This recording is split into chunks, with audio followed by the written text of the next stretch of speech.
Give us a little map of where the country is so we know that the problem that the book sets out to solve. Dinesh, first of all, thank you for having me on this show. And I'm a huge fan. Read all of your stuff. And it's interesting. One of my favorite books in the Bible is tucked away, and it's in the Minor Prophets, the book of Habakkuk, which really describes and I think illustrates the situation that we're in as a country.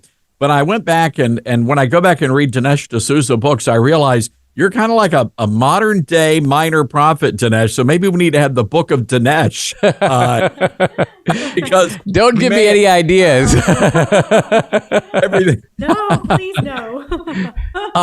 But it really is. I mean, the things that you talk about and the things that I write about, we're living in some very precarious times. And I go back and I'm a big fan of Ronald Reagan. And as a matter of fact, the book is based on a speech that Reagan gave many years ago about our national anthem. And he said our national anthem actually asks a series of questions. It doesn't start out with this declarative, statement. Is the flag still flying? Do we still have our freedom? Is it still there?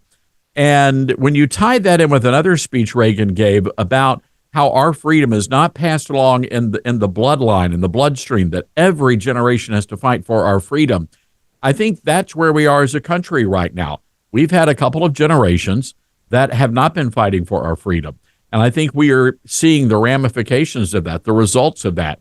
When you look at the culture wars that are being fought right now, the race wars that are being waged in this country, I think it's a direct result of what's being taught in the classroom.